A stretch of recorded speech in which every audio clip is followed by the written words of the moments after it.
जी friends, pharma industry के अंदर quality control department में एक सेक्शन होता है स्टेबिलिटी स्टडी का। अक्सर आप उस एंड से ही प्रॉब्लम देख रहे होते हैं कि उनके पास स्टेबिलिटी सैंपल उठाना भूल गए, वो लोग सैंपल मिसिंग हो गया और इसके साथ साथ इस सैंपल की टेस्टिंग भी मिस हो गई। इसके पीछे क्या कॉजेज है, क्यों इस तरह का प्रॉब्लम फेस हो रहा होता है कि ना आप सैंपल उठाना भूल गए और दूसरा आप सैंपल की टेस्टिंग करना भी भूल गए। इसके पीछे क्या कॉजेज है, क्या वजह है, आज की वीडियो में हमारा ये फोकस है। मैं आपको बताऊंगा कि आपने किस तरीके से स्टेबिलिटी सेक्शन को मैनेज करना होता है कि आपके ना सैंपल मिस हो ना ही आपकी टेस्टिंग मिस हो। ठीक है, वीडियो को एंड तक देखिएगा ताकि आपको ये कंसेप्ट क्लियर हो जाए कि स्टेबिलिटी सेक्शन को आपने कैसे मैनेज करना होता है। आगे चलने से पहले आप देखिए मेरा चैनल वॉइस ऑफ ज्ञानी और मैं सफदर खान ज्ञानी।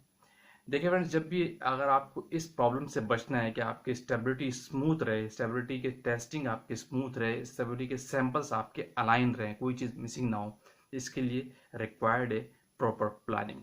ये मिस होता क्यों है, इसकी वजह ये है कि आपके पास एक प्रॉपर प्लानिंग नहीं है। स्टेबिलिटी सेक्शन की प्लानिंग का गैप जब आपके पास आता है तो आपकी स्टेबिलिटी के सैंपल मिस हो जाते हैं और सैंपल्स की टेस्टिंग भी मिस हो जाती है। ठीक है, तो इसको कवर अप करने के लिए आपके पास प्रॉपर प्लानिंग होनी चाहिए और प्लानिंग आपने 3 तरीके से करनी, याद रखिएगा। नंबर 1 है, इसके बाद आपके पास स्टेबिलिटी के प्लान्स होने चाहिए। सबसे पहला आपका एनुअल स्टेबिलिटी प्लान होना चाहिए, ठीक है, और दूसरा आपके पास मंथली स्टेबिलिटी प्लान होना चाहिए। तीसरा आपके पास स्टेबिलिटी प्लान की एक लॉग बुक होनी चाहिए। इन 3 जगहों पे अगर आप एक्टिविटी करते हैं तो आपकी स्टेबिलिटी कभी भी मिस नहीं होगी। ठीक है, आप सुन लीजिए कि ये चीजें हैं क्या।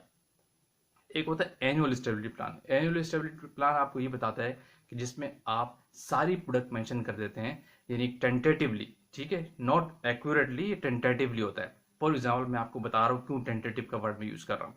फॉर एग्जाम्पल आपकी कंपनी के अंदर 15 प्रोडक्ट रजिस्टर्ड है, ठीक है। अब आप उस एनुअल स्टेबिलिटी प्लान के अंदर ये मेंशन कर देंगे कि 12 महीने का प्लान होता है कि जैन टू लेकर दिसंबर तक आपने टेंटेटिवली लिख दिया कि जो 10 प्रोडक्ट या 15 हमारी प्रोडक्ट है, उन 15 प्रोडक्ट को उसके 12 महीने के अंदर स्कैटर्ड कर दिया और मैक्सिमम कोशिश किया है कि बिफोर नियर टू 6 मंथ आप सारी प्रोडक्ट को कवर कर ले। आपने कहा कि जैन में मैं ये वाली प्रोडक्ट उठाएंगे, फेब में हम ये वाली प्रोडक्ट बनेगी तो इसको उठा लेंगे, और दिसंबर में तक ये वाली उठा लेंगे, अक्टूबर में ये उठा लेंगे, अगस्त में हम ये वाली प्रोडक्ट उठा लेंगे। ये टेंटेटिवली आप डाल देते हैं उसके अंदर 12 के 12 प्रोडक्ट। लेट्स सपोज आपकी कंपनी की 12 प्रोडक्ट है और उसकी कॉपी बनाते हैं, पूरा प्लान शेड्यूल करते हैं जिस पे स्टेबिलिटी इंचार्ज के सिग्नेचर होते हैं, प्रोडक्शन मैनेजर के सिग्नेचर के साथ साथ आपका क्वालिटी का जो मैनेजर है उसके सिग्नेचर होते हैं, और आप एक कॉपी अपने सेक्शन में रखते हैं और दूसरी कॉपी आप डिस्पैच एरिया में देते हैं, जो आपका पैकेजिंग एरिया होता है प्रोडक्शन का, जहाँ पे पैकेजिंग का प्रोडक्शन होती है, वहां पे आप एक कॉपी दे देते हैं। ठीक है, अच्छा ये प्लान टेंटेटिव क्यों होता है, इसकी वजह क्या है कि आपने इसके अंदर डाल दिया, लेट सपोज आपकी कंपनी की 12 प्रोडक्ट है या 15 है, आपने 15 टेंटेटिव डाल दी, 12 महीने में स्केटेड कर दी कि इस महीने में ये वाली प्रोडक्ट उठाएंगे, इस महीने में ये उठाएंगे, इस महीने में ये उठाएंगे।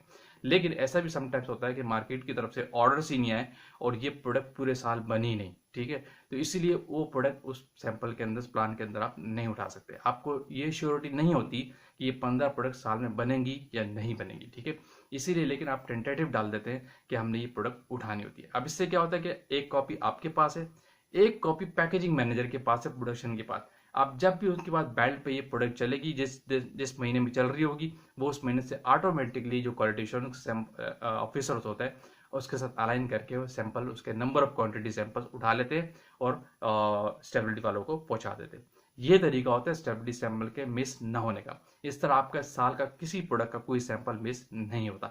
सबसे पहले अगर आपके पास एनुअल स्टेबिलिटी का प्लान है तो आपकी प्रोडक्ट कभी भी मिसिंग नहीं होगी। आपको you must have a annual stability plan अगर आप स्टेबिलिटी सेक्शन देख रहे। दूसरा था मंथली स्टेबिलिटी प्लान। इससे पहले एक होती है लॉग बुक, यानी कोई भी आप जब स्टेबिलिटी का सैंपल उठाते हैं, लेट सपोज इसमें जैन में आपने कोई एक प्रोडक्ट ए उठाई है, आपने कहा कि हमने उठा ली, इसके इतने सैंपल्स आ, नंबर ऑफ सैंपल्स की क्वांटिटी क्राइटेरिया होता है, आप टेस्टिंग किस तरह रिक्वायर्ड होती है उसके लिहाज से उठाते हैं, उसकी अलग डिटेल है। किसी को क्यूरीज होगी तो मैं डिटेल में उस पर भी एक वीडियो बना दूंगा।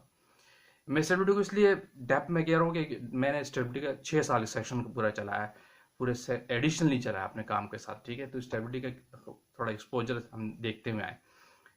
जब आपके पास जो लॉग बुक होती है, कोई भी स्टेबिलिटी का सैंपल आप उठाते हैं, लेट्स सपोज जैन में आपने प्रोडक्ट ए उठाई तो उसके अंदर उसकी शेड्यूलिंग कर देते हैं, उस किसके अंदर, जो आपके पास लॉग बुक होती है प्लानिंग की, जिसमें आप उठाएं लिखेंगे। फॉर एग्जांपल हमने प्रोडक्ट का नेम ए था, इस तारीख को उठाइए, और उसके जो साल के इंटरवल्स हैं एक्सेलेरेटेड स्टेबिलिटी के भी और लॉन्ग टर्म स्टडी के भी, अगर 2 साल एक्सपायरी तो उस लिहाज से बता देते हैं कि जैन में उठाइए तो इसकी पहली दूसरी स्टडी फरवरी में आएगी, तीसरी आएगी 3 महीने बाद आएगी, चौथी स्टडी 9 महीने बाद आएगी, फिर 12 महीने बाद, 18 महीने बाद या 24 महीने बाद, वो एक शेड्यूल होता है। ये भी गाइडलाइन आपको दिया हुआ है कि अब इसमें भी चेंजेस आ गई, कहीं पे इंटरवल्स कुछ है, कहीं पे इंटरवल कुछ है, करंट गाइडलाइन कुछ और है, ठीक है।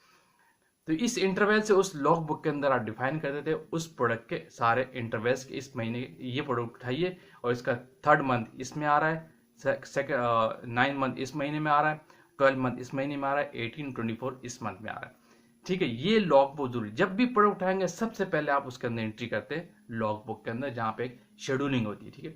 अब इस लॉग बुक के तहत आप बनाते, अगर आप चाहते कि कोई आपकी टेस्टिंग मिस ना हो, सैंपल तो आपने उठा लिया, प्रोडक्शन सैंपल आपका मिस नहीं हुआ, स्टेबिलिटी पे चैम्बर में आपने रख दिया, लेकिन टेस्टिंग को भी तो प्लान करना होता है ना, तो उसके लिए आप बनाते हैं मंथली स्टेबिलिटी प्लान। जब आपके पास मंथली स्टेबिलिटी प्लान होता है तो आपकी टेस्टिंग भी कभी मिस नहीं होती, ठीक है। इसका क्राइटेरिया क्या होता है, मंथली स्टेबिलिटी प्लान आपके अंदर बताते हैं कि लेट सपोज जो लॉग बुक आपने एंटर की हुई है, अब आप जनवरी का स्टेबिलिटी प्लान बना रहे हैं, अब जनवरी के अंदर जो जो प्रोडक्ट्स आ रही होती है उस लॉग बुक के अंदर, फॉर सम प्रोडक्ट ए का 3rd मंथ जनवरी में आ रहा है तो वो मंथली स्टेबिलिटी प्लान में नोट कर लेंगे। इस तरह कोई आपकी प्रोडक्ट बी है, सही है, अब जनवरी के अंदर उसका 9 मंथ आ रहा है, ठीक है, क्योंकि हो सकता है पहले से रखी हुई हो, तो उस मंथली स्टेबिलिटी प्लान के अंदर आप लिख देंगे ये वाली प्रोडक्ट 9 मंथ की स्टडी होगी और ये उसकी कंडीशन है 25 डिग्री का एक्सीलरेटेड का या लॉन्ग टर्म की कंडीशन है, वो भी साथ मेंशन करते हैं, टेम्परेचर भी मेंशन करते हैं। अगर कोई क्यूरीज होगी कि मंथली स्टेबिलिटी प्लान कैसे बनाते हैं तो मैं आपको रेटिंग में भी बता दूंगा, राइटिंग में बता दूंगा कि उसको किस तरीके से आपने बनाना होता है, और एनुअल प्लान भी बता दूंगा अलग से कि आपने किस तरह बनाना होता है, ठीक है। अब उस लॉग बुक से जब आप मंथली स्टेबिलिटी प्लान बनाते हैं तो आपकी कभी भी टेस्टिंग भी मिस नहीं होती, ठीक है।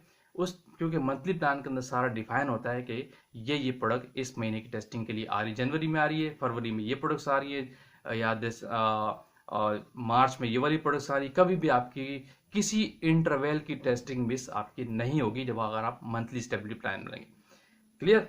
तो ये होती है स्टेबिलिटी की शेड्यूलिंग प्लानिंग, वेरी इंपॉर्टेंट। अगर आप कोई स्टेबिलिटी सेक्शन देख रहे हैं, अगर आपके पास लॉग बुक स्टेबिलिटी की नहीं है, आपके पास मंथली प्लानिंग नहीं है, आपके पास एनुअल प्लानिंग नहीं है, तो आपकी स्टेबिलिटी कभी भी सही तरीके से नहीं जाएगी, आपके सैंपल भी मिस हो सकते हैं इस साल के, आपकी डेली टेस्टिंग जो आ रही है वो भी मिस हो सकती है, और आपकी प्रोडक्ट भी रह जाएगी, ये प्रोडक्ट हमने उठाई भी नहीं, आप शौक जाएंगे और इस साल तो ये प्रोडक्ट भी हमने नहीं उठाई।